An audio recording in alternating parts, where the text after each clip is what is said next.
মাঝে মাঝে আমি শুনি মানুষ বলছে আমি হাসি না, কাউকে ভালোবাসি না, মেজাজ নিয়ে থাকি, বুড়ো হয়ে গিয়েছি, সব সময় মাথা নাকি খেলা ঘুরতে থাকে। আসল ব্যাপারটা হলো লোকে মাঠে আমার হাসি দেখতে আসে না, লোকে আমাকে জিততে দেখতে আসে। এটাই কি এই পেশার আসল জিনিস? নয়। সবাইকে সন্তুষ্ট করা কাজ নয়, সেই চেষ্টাও করি না। আমি চাই না সবাই। Welcome my channel. আসসালামু আলাইকুম। বোর্ডের সতর্ক বার্তা, ক্রিকেটের একটি নিয়ম নিয়ে প্রশ্ন তুললেন কেকেআর মেন্টর গৌতম গম্ভীর, আর জানালেন না হাসার কারণ।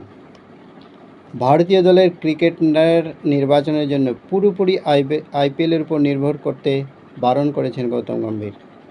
রবিচন্দ্রন অশ্বিনের ইউটিউব চ্যানেলে হাজির হয়ে আরও কিছু বিষয়ে কথা বললেন কেকেআর মেন্টর। আইপিএল থেকে ভারতীয় দল পেয়েছে জসপ্রীত বুমরা, হার্দিক পান্ডিয়া, হর্ষদীপ সিংয়ের মতো ক্রিকেটারকে, কিন্তু দুটি ফরম্যাটে ভারতীয় দলের ক্রিকেটার নির্বাচনের জন্য পুরোপুরি আইপিএলের উপর নির্ভর করতে বারণ করলেন গৌতম গম্ভীর। রবিচন্দ্রন অশ্বিনের ইউটিউব চ্যানেলে হাজির হয়ে আরও কিছু বিষয়ে কথা বললেন কেকেআর মেন্টর। আইপিএলে ভরসা না রাখা। আশা করি ভারতীয় দলে খেলার জন্য আইপিএলের কোনো শর্টকাট নয়। ভারতীয় দলে খেলতে গেলে আগে প্রথম শ্রেণীর ক্রিকেটে, তারপরে 50 ওভারের ক্রিকেটে ভালো খেলতে হবে। আইপিএল থেকে শুধু টি-20-র দল নির্বাচন করা যেতে পারে, 50 ওভার বা টেস্ট দল কোনো মতেই নয়।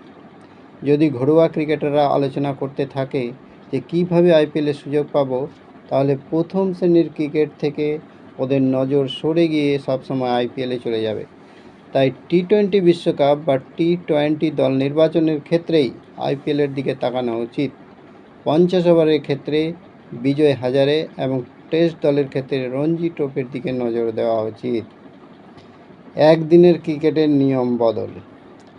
একদিনের ক্রিকেটে নতুন বল সবচেয়ে খারাপ জিনিস।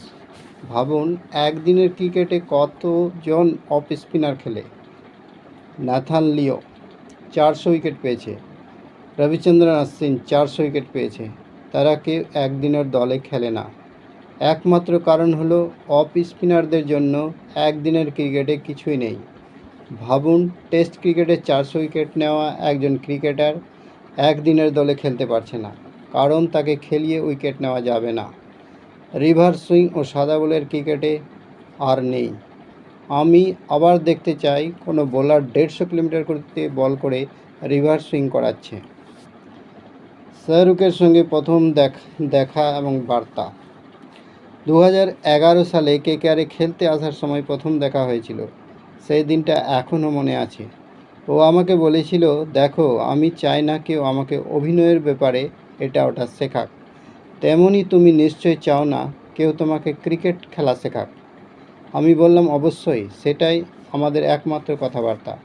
তারপরে অনেকবার দেখা হয়েছে, কিন্তু ক্রিকেট নিয়ে খুব বেশি কথাবার্তা হয়নি। আগেও বলেছি, আমার দেখা সেরা মালিক এসআরকে। কেকেআরে ফিরে এসেছি বলে কথা বলছি না।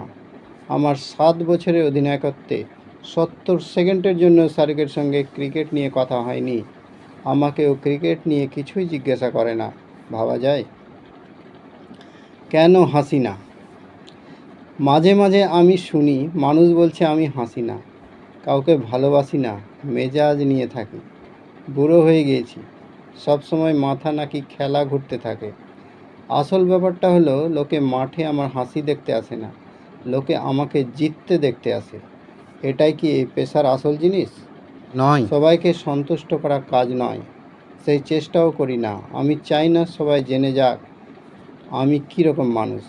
যাদের কথা আমি সত্যি করে ভাবি তারা জানে আমি কীরকম মানুষ, আমার মাথার মধ্যে কী চলে, আমি আবেগপ্রবণ কিনা, বা আমি কখনো এ বিষয়ে বড্ড বেশি চিন্তা করি না। কারা আমার ব্যাপারে কী কথা বলছে সেটা নিয়ে আমি ভাবি না। ভিডিও এ পর্যন্তই। আপনাদের অসংখ্য অসংখ্য ধন্যবাদ।